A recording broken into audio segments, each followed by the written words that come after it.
Hello बच्चों, स्वागत है आपका हमारे यूट्यूब चैनल पर। आज हमारा थर्ड लेक्चर होगा डेप्रिसिएशन चैप्टर पर।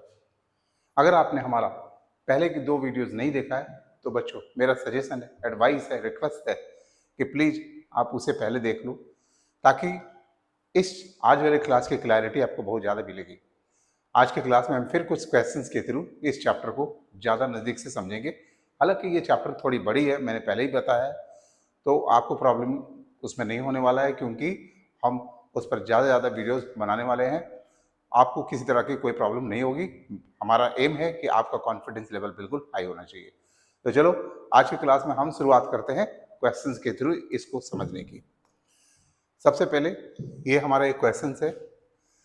On 1 July 2021 Bansal brothers purchase machinery for ₹40,000। ठीक है, ये आपको बस 40,000 additions were made on 1st April 23 for ₹30,000। यानी कि पहला मशीन तो इस डेट को आया था, सेकंड मशीनरी 1 अप्रैल 23 को आया 30,000 का। ठीक है, तो ये जो यहाँ पर जब आप क्वेश्चंस में देखोगे कि कंपनी जो है क्लोज कर रही है books, closes is books every year on 31 March, यानी कि यहाँ पर फाइनेंशियल ईयर हम लोग फॉलो कर रहे हैं। आपको अकाउंटिंग ईयर टू टाइप के होते हैं। एक फाइनेंशियल ईयर होता है जो कि अप्रैल से मार्च चलता है, और दूसरा कैलेंडर ईयर होता है, जैसा कि आपके घर में कैलेंडर होगा जो जनवरी से स्टार्ट होता है, तो जनवरी से दिसंबर कैलेंडर ईयर होता है। आजकल क्वेश्चंस हमेशा फाइनेंशियल ईयर से ही पूछे जाते हैं, इसलिए मैं अपने क्वेश्चंस में हमेशा फाइनेंशियल ईयर का जिक्र किया है। लेकिन अगर आपके स्कूल में आपके टीचर कभी भी कैलेंडर ईयर पर बात करते हैं कि अकाउंट जो क्लोज होगा वो 31 दिसंबर को होगा, तो आप अकॉर्डिंगली उसको फॉलो करोगे। एनीवे, चलो समझते हैं इस क्वेश्चन को कि पहला जो मशीन है वो 1 जुलाई 21 को आया, और ये 21 जो है 1 जुलाई का है, तो ये हमारा ईयर जो होगा फाइनेंशियल ईयर ये 21-22 होगा, यानी कि फर्स्ट मशीन जो है ये पहला मशीन इस डेट को आया है। ठीक है, नाउ फर्स्ट मशीन इस डेट को आया है, और जो सेकेंड मशीन आया 1 अप्रैल 23, ये इसमें फॉल नहीं कर रहा है, क्योंकि 23 31 मार्च तक ही क्लोज हो जाता है और 1 अप्रैल हमारा इसमें फॉल होता है, तो सेकेंड मशीन हमारा इस समय आ रहा है। नाउ आगे बढ़ते हैं क्वेश्चन में। ऑन 1 अक्टूबर 23, ये डेट हमारा इस फाइनेंशियल ईयर में फॉल करेगा। Company sold it's first machinery for ₹25,000। यानी कंपनी ने क्या किया, ये पहला वाला मशीन जो है इसे सेल कर दिया, इसे सेल कर दिया ये थर्ड ईयर में, और and on the same day purchase another machinery for ₹50,000, और इस समय मशीन नंबर 3 भी परचेज हुआ। यानी कि सेकेंड ईयर में there is no information regarding purchase and sale of any machinery. तो यहाँ पर यह क्वेश्चन को समझ के हम बात समझ रही है। Company charges depreciation eight 10% per annum on straight line method, यानी कि ओरिजिनल कॉस्ट बेसिस पर, यानी कि हमेशा डेप्रिसिएशन का अमाउंट ओरिजिनल कॉस्ट पर हम कैलकुलेट करेंगे। And closes books every year on 31 March. Prepare machinery account and depreciation account. अभी तक हमने अपने पहले वाले वीडियो में सिर्फ मशीनरी अकाउंट बताया था। आज के क्लास में हम डेप्रिसिएशन अकाउंट भी कैसे बनता है उस पर बात करेंगे। इन the books of Bansal brothers for 3 years. 3 years का मतलब ये वाले 3 ईयर। तो चलो इसको हम बनाने की कोशिश करते हैं। सबसे पहले लेजर में आपको जब पोस्ट करना होता है मशीनरी अकाउंट का, तो मैंने पहले बताया था कि मशीनरी अकाउंट के डेबिट में हम पोस्ट करते हैं पीपी, और क्रेडिट में करते हैं एसडीएल, जिसका मतलब हमने पहले समझाया कि अगर मशीन परचेज करेंगे तो डेबिट साइड में रिकॉर्डिंग होगी, अगर सेल करेंगे तो क्रेडिट साइड में। सेल में अगर प्रॉफिट हुआ तो डेबिट, और लॉस हुआ तो वो इंफॉर्मेशन क्रेडिट में जाएगा। और डी फॉर डेप्रिसिएशन, डेप्रिसिएशन की जो पोस्टिंग होती है वो मशीनरी अकाउंट में क्रेडिट में होती है। फिर ये तो बात आप याद करते हो, पीपी एंड एसडीएल, तो आपको मशीनरी अकाउंट के लेजर बनाने में कभी कोई प्रॉब्लम नहीं होगी। चलो फिलहाल इस क्वेश्चन को समझते हैं। सबसे पहले पहला मशीन जो परचेज हुआ है उसकी इंफॉर्मेशन हम डेबिट साइड में डालेंगे।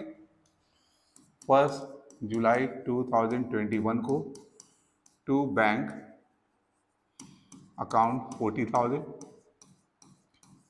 और फर्स्ट ईयर में सिर्फ एक मशीन परचेज हुआ था, उसके बाद कुछ भी नहीं हुआ, तो फर्स्ट ईयर में हम डेप्रिसिएशन अब सिर्फ eight the end of the year depreciation का अमाउंट यहाँ पर पोस्ट करेंगे, आपको ही पता है डेप्रिसिएशन हम क्रेडिट साइड में पोस्ट करते हैं बाय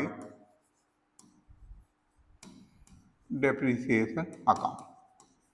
अब ये अमाउंट जो निकलेगा वो 1 जुलाई से लेकर 9 मंथ्स का निकलेगा, विच कम्स 3000। ये 9 मंथ्स का अमाउंट हम कैसे निकालते हैं बच्चों? 40,000 इंटू 10/100 इंटू 9/12 और ये आता है 3000। तो इस तरह से हम कैलकुलेशन करते हैं।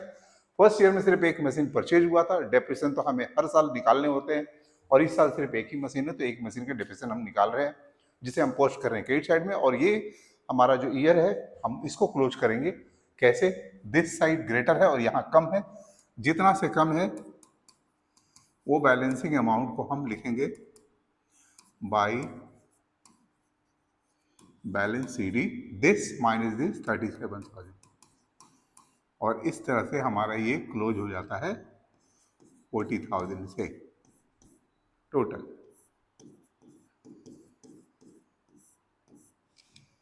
$37,000 to balance BD। Next year का जो ओपनिंग डेट है April 1, 2022। चलो क्वेश्चंस में देखते हैं कि सेकेंड ईयर में क्या हुआ। तो आपको पता है कि सेकेंड ईयर में कोई भी मशीन परचेज नहीं हुआ, क्योंकि मैंने यहाँ पर लिख कर रखा हुआ है कि फर्स्ट, सेकेंड और थर्ड मशीन इस तरह से आए हैं। सेकेंड ईयर में कोई भी मशीन नहीं आए हैं, इसका मतलब है कि सेकेंड ईयर में सिर्फ यही मशीन का डेप्रिसिएशन अभी हम फुल ईयर का चार्ज करेंगे, क्योंकि ये मशीन शुरू से कंपनी के पास है। तो 31 मार्च 2023 को हम लिखेंगे बाय डेप्रिसिएशन अकाउंट और यहाँ पर एक साल का 10% हम निकालेंगे, इट कम्स 4,000। नाउ अब इसके बाद दिस माइनस दिस 33,000 का हमारे पास बैलेंसिंग अमाउंट आएगा 37,000। इस तरह से हम क्लोज करते हैं 37,000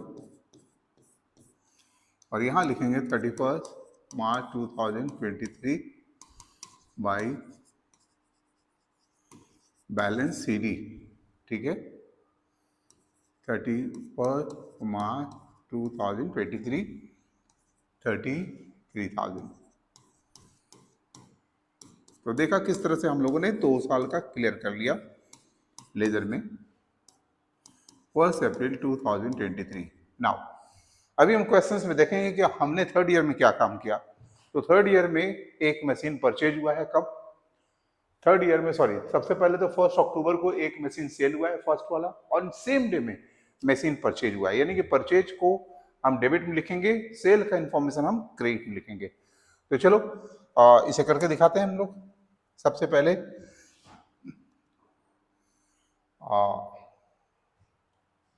सॉरी, एक बात और बताना था कि सेकेंड मशीन भी हम लोगों ने इसी साल परचेज किया है 1 अप्रैल को। तो सबसे पहले 1 अप्रैल को हम लोग ये इंफॉर्मेशन यहाँ पुट करेंगे 1 अप्रैल 2023 टू बैंक अकाउंट।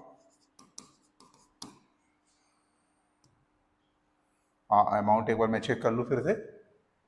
अमाउंट है 30,000 और फिर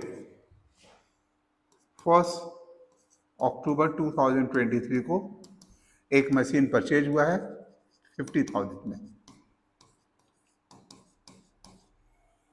देखो बच्चों, यहाँ पर हमने परचेज वाला तो इन्फॉर्मेशन लिख लिया। अब 1 अक्टूबर को जो मशीन सेल हुआ है हम उसके लिए एंट्री रिकॉर्ड करेंगे। लेकिन हमारे पास जो फर्स्ट मशीन हम सेल कर रहे हैं, हम जो ये फर्स्ट मशीन सेल कर रहे हैं इसकी वैल्यू 33,000 है ऑन दिस डेट। बट हम सेल कब कर रहे हैं? हम 1 अक्टूबर कर रहे हैं, या ना कि इसके 6 महीने के बाद हम कर रहे हैं। तो आपको सबसे पहले इसकी वैल्यू 1 अक्टूबर को क्या आती है उसे फाइंड करने के लिए हमें और 6 मंथ्स का डेप्रिसिएशन माइनस करना पड़ेगा। तो हम 1 अक्टूबर को सबसे पहले डेप्रिसिएशन की एंट्री पास करेंगे। और आपने पढ़ा हुआ है ऑलरेडी कि डेप्रिसिएशन क्रेडिट में ही हम पोस्ट करते हैं। और ये 2000 आएगा कैसे कि 4000 तो पूरे एक साल का डेप्रिसिएशन बनता है और हमें 6/12 निकालना है, तो this comes 2000। And thereafter we find कि इसकी वैल्यू 33 माइनस 2, 31,000 आती है 1 अक्टूबर को। तो 31,000 इसकी वैल्यू है 1 अक्टूबर को, और हम बेच रहे हैं 31 से भी कम प्राइस में, यानी कि 25,000 बेच रहे हैं, तो 6,000 का डिफरेंस है। This is a loss. तो हमें लॉस के लिए भी एंट्री पास करनी होगी, और हमें जो सेल है उसकी भी एंट्री पास करनी होगी। तो हम सेल के लिए सबसे पहले एंट्री करेंगे। क्रेडिट साइड में सेल की एंट्री होती है, पैसे आते हैं इसलिए बैंक अकाउंट डेबिट होता है 25,000। और हमने यहाँ बताया था कि PPSDL अगर सेल में लॉस हुआ तो उसके लिए भी हम क्रेडिट में पोस्टिंग करते हैं। 6,000 का लॉस है, तो इस लॉस को हम यहाँ पर लिखेंगे 1 अक्टूबर 2023 by law on sale of machinery account, ये 6,000। तो इस तरह से हमने परचेज की एंट्री की, सेल की एंट्री की, और सेल में होने वाली लॉस के लिए भी हमने यहाँ पर एंट्री कर ली ना। कुछ टीचर्स यहाँ पर loss on sale of machinery की जगह प्रॉफिट एंड लॉस अकाउंट दिखाते हैं, तो बच्चों आप वैसा कर सकते हो। अगेन अब हम क्वेश्चंस पर आगे बढ़ते हैं और समझते हैं कि कंपनी ने इस मशीन को तो सेल कर दिया, कंपनी के पास इस साल में 2 मशीन परचेज किया है, तो इन दोनों का डेप्रिसिएशन हम eight the end of the year करेंगे। और eight the end of the year मतलब 31 मार्च 2024 को हम लिखेंगे बाय डेप्रिसिएशन। इस वक्त कंपनी के पास 2 मशीन है, एक 30,000 का जो 1 अप्रैल में परचेज हुआ, तो 30,000 का फुल ईयर का डेप्रिसिएशन चार्ज होगा, क्योंकि इसे 1 अप्रैल में परचेज किया गया। तो इसका अमाउंट आएगा 3,000। बट जो लास्ट मशीन है इट वाज परचेज ऑन 1 अक्टूबर, तो ये फुल ईयर का डेप्रिसिएशन चार्ज नहीं होगा। हम 1 अक्टूबर यानी कि अक्टूबर से लेके मार्च कैलकुलेट करेंगे, 6 मंथ्स आता है, हमें 6 मंथ्स का यहाँ पर डेप्रिसिएशन चार्ज करना है। एक साल के लिए तो 50,000 का 10% 5,000 होता है, और अगर हम 6 महीने के निकालेंगे तो उसका 50% यानी 2,500 2500 होता है। तो इस तरह से डेप्रिसिएशन का जो अमाउंट है वो निकालते हैं, टोटल बनता है 5,500। और इतना करने के बाद हमने सारे इंफॉर्मेशन फर्निश कर दिए हैं। आपको बैलेंसिंग करने की बात आती है, तो बैलेंसिंग करने के लिए आपको इस साइड में लिखना होता है बाय बैलेंस CD।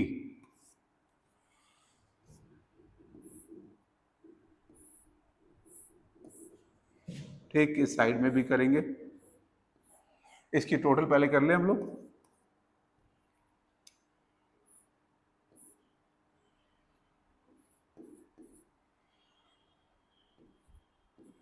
1,13,000 1,13,000 और जो डिफरेंस अमाउंट है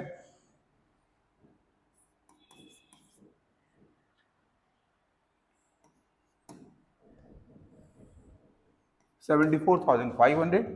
और इस तरह से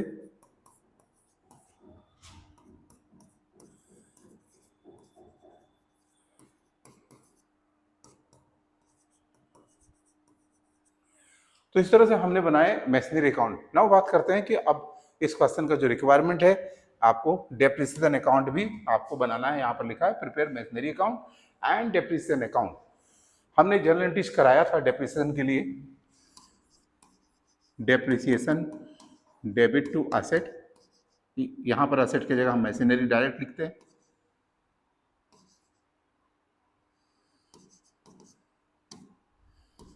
टू मशीनरी अकाउंट, और फिर हम डेप्रिसिएशन को प्रॉफिट एंड लॉस में ट्रांसफर करते हैं, प्रॉफिट एंड लॉस अकाउंट में ट्रांसफर करते हैं डेप्रिसिएशन को। यानी डेप्रिसिएशन डेबिट होने की वजह से डेप्रिसिएशन अकाउंट का जब लेजर बनाएंगे तो डेबिट में टू मशीनरी लिखेंगे, और इस एंट्री की वजह से डेप्रिसिएशन क्रेडिट में है तो उसी डेप्रिसिएशन के लेजर में हम क्रेडिट में फिर लिखेंगे by profit and loss account. और इस तरह से डेप्रिसिएशन एक बार डेबिट और एक बार क्रेडिट होने से क्लोज हो जाता है। तो हमारा डेप्रिसिएशन अकाउंट में कभी भी आप नहीं देखोगे कि बैलेंस CD फिगर आता है। जैसे देखते हैं यहाँ पर कैसे बनता है। फर्स्ट ईयर में डेप्रिसिएशन 3,000 का कैलकुलेट किया हमने, चूंकि डेप्रिसिएशन डेबिट होता है इसलिए 31 मार्च 2022 को हम लिखेंगे टू मशीनरी अकाउंट 3,000 एंड इसी डेट को हम 22 इसी डेट को हम क्या करेंगे बाय प्रॉफिट एंड लॉस को मैं शॉर्ट में लिख रहा हूँ by profit and loss account 3,000, और ये करके हम इसे क्लोज कर देंगे। तो देखा there is no balance CD under this laser.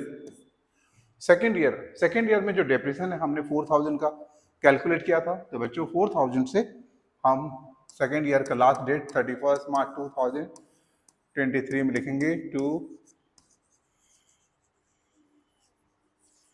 Masonry account 4000 and thereafter इसी डेट को हम इसे प्रॉफिट एंड लॉस में ट्रांसफर भी कर देंगे 4000 और ये भी क्लोज हो जाएगा। दो आप देख रहे हो यहाँ पर कोई बैलेंस सीरी वाली बात नहीं आ रही है। थर्ड ईयर में हमने डेप्रिसिएशन टू टाइम्स लिखा है, एक 1 अक्टूबर को, तो पहले हम डेप्रिसिएशन वाली जो अमाउंट है 1 अक्टूबर को 2000 का उसे लिख लेंगे to machinery. Always you will find कि हमको इसी तरह से काम करना है 1 अक्टूबर 2023 और फिर लास्ट डेट 31 मार्च 2024 में हम फिर लिखेंगे टू मशीनरी और जो लास्ट वाला जो अमाउंट है 5500 का वो यहाँ पर लिखते हैं एंड ये दोनों अमाउंट मिला के जो होते हैं वो 7500 होते हैं। This total 7500 will be transferred at the end of the year into profit and loss account, जिसे हम शॉर्ट में लिखते हैं। बस इस तरह से आपके डेप्रिसिएशन अकाउंट के लेजर क्लोज हो जाते हैं। तो देखा कितना आसान है, एक बार आप इसके क्वेश्चंस को भी स्क्रीनशॉट करो और अब इसकी भी आप स्क्रीनशॉट कर लो। मुझे उम्मीद है कि आप लोग पेन और कॉपी अपने साथ रखे हुए हैं और जो भी जरूरी इंफॉर्मेशन आप उसे नोट कर रहे हो, बल्कि वीडियो को पॉज करो और जो क्वेश्चंस मैंने बनाए हैं अपनी कॉपी पर बनाओ। अभी आप सीखने के लिए मत बनाना, पहले तो उतार लो, देयर आफ्टर आप सेकंड टाइम में आप इसे सीखने की कोशिश करना कि किस तरह से लेजर बनते हैं। बड़ा सिंपल सा वे है, पीपी एंड एचडीएल, ये दो बात को याद रखना है और आपको ये बड़ी आसानी से समझ में आएगा। देखो मैंने अपने पहले वीडियोज में बताया था वर्किंग टेबल के लिए एक टेबुलर फॉर्म बनाया था। वो टेबुलर फॉर्म कभी कभी जरूरी हो जाता है क्योंकि कॉम्प्लिकेशन आपके बढ़ जाते हैं कैलकुलेशंस के और डायरेक्ट लेजर बनाने में आपको कभी कभी प्रॉब्लम होती है।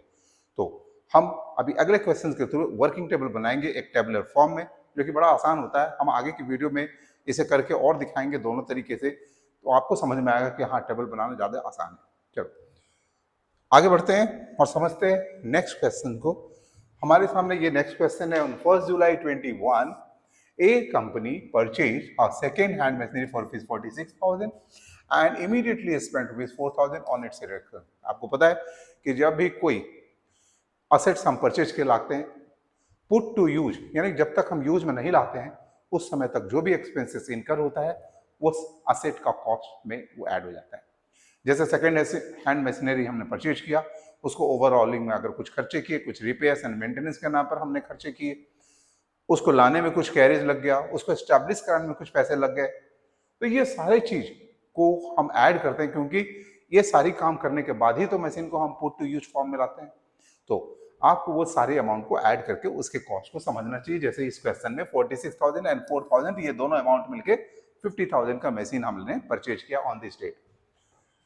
और ये जो डेट है उसके बारे में आगे बात करते हैं। On 1 October 22 it purchase another machinery for rupees 20,000। यह सेकंड मशीन परचेज हुआ and on 1 October 23 it sold of the first machine for rupees 35,000। अच्छा सेकंड मशीन बेच दिया गया।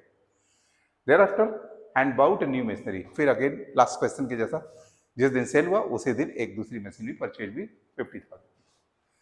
Company charges depreciation at 15% on fix installment method. आपको पहले से भी पता है कि मैंने बताया था करके कि स्ट्रेट लाइन मेथड को अलग अलग नाम से भी जाना जाता है, जिसमें fix installment method, fixed cost basis, original cost basis, ये सब अलग अलग नाम है। तो आपको सारे नाम की जानकारी होनी चाहिए, नहीं तो ऐसा नहीं कि आप सिर्फ एसएलएम समझ रहे हो, मतलब स्ट्रेट लाइन मेथड को ही समझ रहे हो और दूसरे नाम आने से आपको थोड़ी कंफ्यूजन हो गई है। तो ऐसा नहीं है, आपको ये सब बात समझनी चाहिए। And closes it books every year on 31 March, यानी कि अकाउंटिंग ईयर जो है हमारा फाइनेंशियल ईयर है। तो हमें जो फिर आगे बताया गया show machinery account in the books of company for the period from this to this. तो 21-22 this is the first year. इस फर्स्ट ईयर में कंपनी ने ये मशीन परचेज किया है, मशीन नंबर 1। क्या सेकेंड मशीन भी इसी ईयर में आया है? तो 1 October 22 which falls in this second year. और थर्ड ईयर में क्या हो रहा है, थर्ड ईयर में कंपनी ने 1 अक्टूबर 23 जो कि यहां फॉलो हो रहा है, कंपनी इसको सेल करती है और फिर थर्ड मशीन भी यहाँ इसी डेट को परचेज करती है। यानी कि एवरी ईयर में मशीन परचेज भी हुआ है एंड लास्ट ईयर में मशीन सेल हुआ है। इतनी सारी इन्फॉर्मेशन है। आपको सपोर्ट लेना है पीपी एंड एसडीएल का और उसके थ्रू डायरेक्ट मशीनरी अकाउंट बनाना है। लेकिन अभी हम एक वर्किंग टेबल बनाएंगे जो टेबलर फॉर्म में हमने बनाया था पहले भी, वो करके दिखाएंगे। सबसे पहले बच्चों 1 जुलाई 21 को जो मशीन आया 50,000 का, वो इन्फॉर्मेशन हम यहाँ पर लिखेंगे। सबसे पहले लिखेंगे 1 जुलाई 2022 मशीन नंबर 1 50,000, क्योंकि फर्स्ट मशीन ही इसमें आया, उसके बाद तो नहीं आया। तो हमें डेप्रिसिएशन चार्ज करना है कब, कितने महीने का, तो 1 जुलाई से लेकर मार्च, ईयर क्लोजिंग है हमारा मार्च, तो जुलाई, अगस्त, सितंबर, अक्टूबर, नवंबर, दिसंबर, जनवरी, फरवरी, मार्च, इट कम्स 9 मंथ। हमें 9 मंथ्स का डेप्रिसिएशन चार्ज करना है यहाँ पर। तो एक साल का 15% आता है 7500, और 7500 इंटू 9/12 जब हम करेंगे तो ये अमाउंट आएगा 5625। एंड देन हमारा जो इस मशीन का जो रिटन डाउन वैल्यू होगा वो घट के हो जाएगा 44,000 1 अप्रैल 2023। तो इस तरह से हमने फर्स्ट ईयर का इंफॉर्मेशन को क्लोज किया। हमारे सेकेंड ईयर में सेकेंड मशीन आया है, कौन सा डेट है वो, 1 अक्टूबर को आया। तो चलो बच्चों अभी हम लोग यहाँ पर 1 अक्टूबर को एक मशीन और हम लोग करेंगे जो मशीन नंबर 2 है। द अमाउंट इज 1 और 22 इट परचेज 20,000, ये 20,000 रुपये में आया। तो ये 20,000 हम यहाँ पर लिखेंगे सेक machine number 2। And thereafter हम क्या करेंगे, अब हम ईयर के एंड में डेप्रिसिएशन चार्ज करेंगे। पहला जो मशीन है इसका डेप्रिसिएशन तो ओरिजिनल कॉस्ट पर निकलेगा एंड विच कम्स 50,000 इंटू 15%, ये आता है 7,500। फुल ईयर का डेप्रिसिएशन चार्ज होगा क्योंकि ये मशीन तो लास्ट ईयर आया था, तो इस ईयर तो कंपनी के पास शुरू से है, तो फुल ईयर का डेप्रिसिएशन यहाँ चार्ज करेंगे। ये मशीन आया हमारे पास 20,000 का 1 अक्टूबर को, तो फुल ईयर डेप्रिसिएशन हम नहीं चार्ज करेंगे। अक्टूबर से मार्च ये होते हैं 6 मंथ, तो 6 मंथ का डेप्रिसिएशन। फुल ईयर का डेप्रिसिएशन अगर निकालते तो 15% ऑफ 20,000 इट कम्स 3,000, और 3,000 का 6 मंथ का जब हम निकालेंगे तो इट कम्स 1,500। यानी फर्स्ट ईयर का जो डेप्रिसिएशन था सिर्फ एक मशीन का था, टोटल डेप्रिसिएशन यहाँ पर हम लिखते हैं।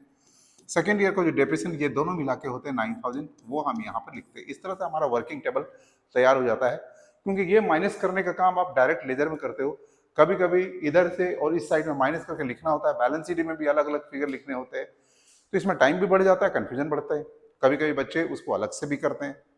तो हम लोग अब इस सीक्वेंस में जब क्वेश्चंस बनाते रहेंगे तो आपको हम ये बताते भी रहेंगे कि कैसे आपके लिए ये चीज आसान होने वाला है। चलो तो यहाँ पे अब इसके रिटर्न डाउन वैल्यू क्या होगी, इसको माइनस करेंगे हम लोग।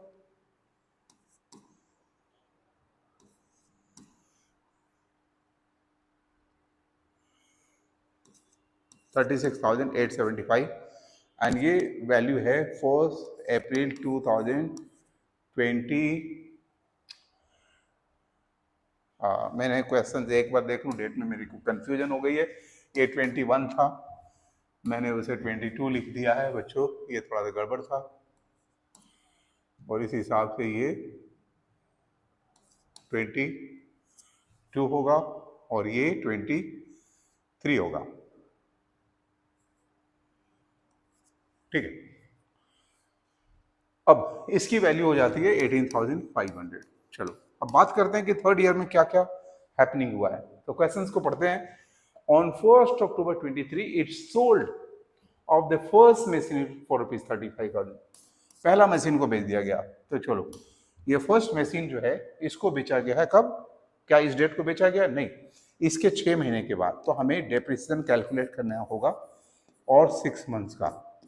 एक साल का डेप्रिसिएशन 7,500 है, इसका 50% आपको आता है 3,750। तो कंपनी जब बेची तो अब 1 अक्टूबर जिस डेट को सेल कर रही है उस डेट को इसकी क्या वैल्यू होगी, इसे हमको निकालना होगा इस तरीके से।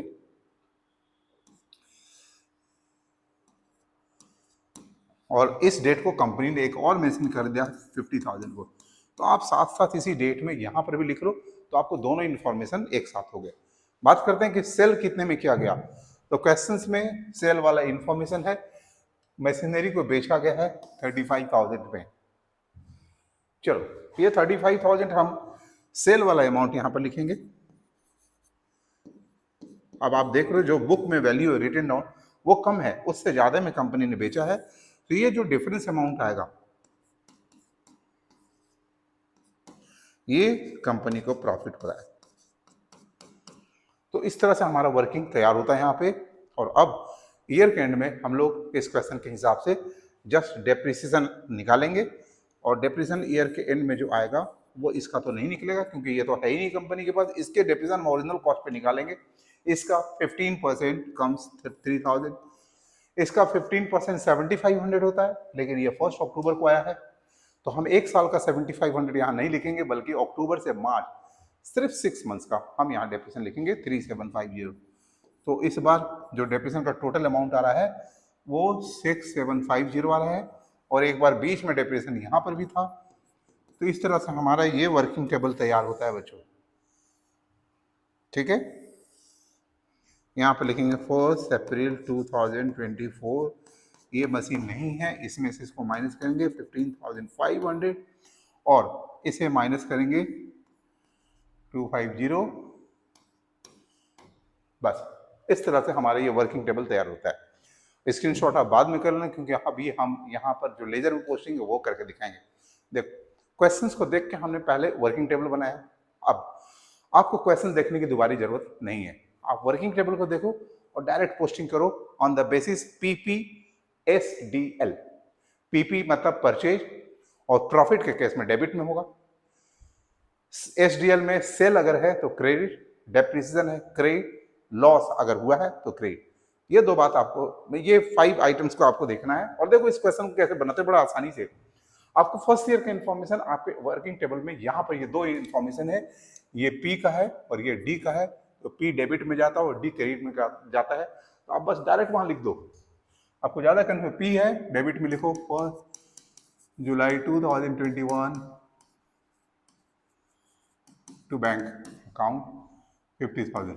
देयर आफ्टर डेप्रिसिएशन है, आपको ईयर के एंड में यहाँ पर लिखना होता है बाई डेप्रिसिएशन 5625। तो इस तरह से हमने ये लिख लिया। बस फर्स्ट ईयर की ओनली 2 इंफॉर्मेशन है, and thereafter will get the closing balance CD।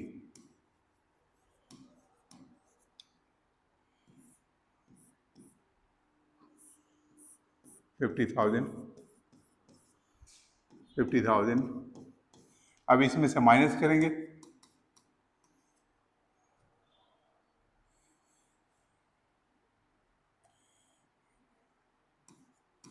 44,375 ये इसका ओपनिंग बैलेंस हो गया। आप कैलकुलेशन में अगर मिस्टेक करोगे तो अपना जो वर्किंग टेबल उसको चेक कर लो, 44,375 क्या बैलेंस आ रहा है ईयर। इसका मतलब यहाँ कोई कैलकुलेशन मिस्टेक आपसे नहीं हुआ है। चलो बच्चों अब सेकेंड ईयर में आते हैं। ये वाला इंफॉर्मेशन तो बैलेंसिंग का जो वहां निकल कर आया हुआ है, ये क्या है, ये P है और फिर ये D है, यानी कि again 2 information we have to record here. तो P वाले इंफॉर्मेशन हम डेबिट में लिखेंगे 1 October 2022 bank account and the amount is 20,000। And then D है डेप्रिसिएशन, जो कि at the end of the year हम लोग लिखेंगे बाई डेप्रिसिएशन अकाउंट, और टोटल अमाउंट है 9,000 बस। एंड देयर आफ्टर हम लोग क्या करेंगे, क्रेडिट साइड में बैलेंसिंग अमाउंट निकालेंगे। तो सो सिंपल, ज़्यादा आपको टफ नहीं लगने वाला है। देखो 64,375 64,375 55,375 55,375 ये ओपनिंग बैलेंस आपके थर्ड ईयर के होंगे। 1 अप्रैल 2023। अब ये जो अमाउंट है, आप थर्ड ईयर का जो ओपनिंग बैलेंस है, इन दोनों को अगर ऐड करोगे बच्चों तो आपको यही फिगर मिलेगा। आप इसको करके देखना, आप इसको ऐड करोगे तो वही फिगर मिलेगा। यानी आपका वर्किंग टेबल बड़ा हेल्पफुल है, आपके लेजर में कोई गलती ना हो जाए, ये आप यहाँ से साथ साथ चेक भी कर सकते हो। चलो, अब थर्ड वाले ईयर में हम लोग बात करेंगे। सबसे पहले डेप्रिसिएशन है 6 महीने का। डेप्रिसिएशन को हम क्रेडिट में लिखते हैं, यानी कि डी जो है उसे हम क्रेडिट में लिखेंगे सबसे पहले, और चूंकि 6 महीने का है तो उस डेट पर ही हम डेप्रिसिएशन को नोट करेंगे by depreciation, this is only 2000। Thereafter इस डेट पर क्या हो रहा है, इस डेट पर एक पी का इंफॉर्मेशन है, तो पी मतलब परचेज, तो हम इस डेट पर परचेज वाली एंट्री भी यहां लिखेंगे। देखो बेटे, अभी क्या हम लोग क्वेश्चन देख रहे हैं? नहीं, एक बार वर्किंग टेबल आपने बनाया फिर क्वेश्चन को देखने की कोई जरूरत आपको नहीं पड़ेगी। उसके बाद हमारे पास सेल का इंफॉर्मेशन है। ये सेल हमको क्रेडिट में करना है, आपको भी पता है कि सेल हमेशा क्रेडिट साइड में हम लिखते हैं। पीपीएसडीएल में वो बात हमने समझा रखी है पहले से, तो सेल में भी पैसे आते हैं तो by bank account, this is 35,000। अब देखना है कि प्रॉफिट या लॉस है, तो प्रॉफिट है 1875। पता है ना, पीपी में प्रॉफिट को हम डेबिट में ही लिखते हैं, तो profit on sale of machinery account, आप इसे प्रॉफिट एंड लॉस अकाउंट भी लिख सकते हो, 1875, राइट। तो इस तरह से यहां तक हमने आया, प्रॉफिट भी लिख लिया हमने। अभी डी है डेप्रिसिएशन, पीपीएसडीएल, एसडीएल में डी जो है आपको इस साइड लिखना होता है, 31 मार्च 2024 by depreciation, the total amount is 6750। कितनी आसानी से हम इस टेबल का यूज करते हैं लेजर बनाते समय। बार बार क्वेश्चन देखने की जरूरत नहीं है, अलग से बार बार कैलकुलेट करने की, माइनस करने की यहाँ पे कोई जरूरत नहीं है। अगर आपने वर्किंग टेबल बना रखा है तो आप एक बार कोशिश करके देखना, आपको सही में लगेगा ये टेबल बनाने के बाद ये चैप्टर बिल्कुल आसान हो गया है। तो चलो आगे बात करते हैं। अब हम लोग फाइनल इसका टच करेंगे कि सबसे पहले बैलेंस शीट वाला काम करेंगे। 31 मार्च 2024 को हम बैलेंस शीट करेंगे यहाँ पर।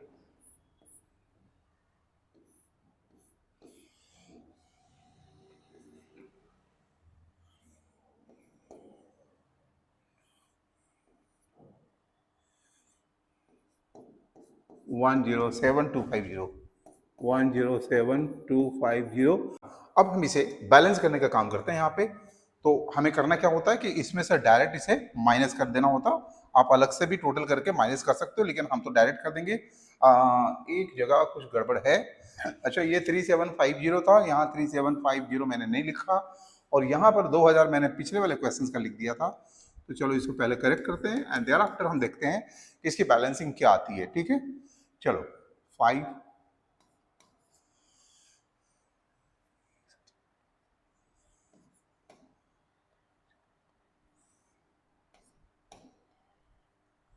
61,750 तो ये अमाउंट आपका बैलेंस निकल कर आ रहा है। ठीक है, 1 अप्रैल 2024। अब ये अमाउंट सही है या गलत है, हमने कैलकुलेशन में कोई मिस्टेक कर रखा है, उसके लिए क्या करना बच्चों, आप इसको और इसको ऐड करो। ये दोनों को ऐड करने के बाद उससे ये मैच होगा, यानी आपका वर्किंग टेबल बहुत ही हेल्पफुल है लेजर बनाने के लिए। तो देखा किस तरह से आज हमने दो क्वेश्चन को यहाँ पर डील किया। अगले कुछ वीडियोज में आएंगे, इस तरह से कई क्वेश्चंस लाएंगे और कई सारी चीजें हैं इस चैप्टर में सीखने की। आपको उसके लिए कोई भी टेंशन लेने की जरूरत नहीं है, हम सारे के सारे क्वेश्चंस इन डिटेल्स आपको बताएंगे। आपके एग्जाम में आपके कॉन्फिडेंस लेवल बिल्कुल हाई होने वाला है। अगर हमारा ये वीडियो आपको अच्छा लग रहा हो बच्चों, तो प्लीज इसे लाइक करें, हमारे चैनल को सब्सक्राइब करें एंड अपने दोस्तों में तो शेयर करना नहीं भूलें। मिलते हैं अगले वीडियो में। टिल देन टेक केयर बच्चों एंड बाय बाय।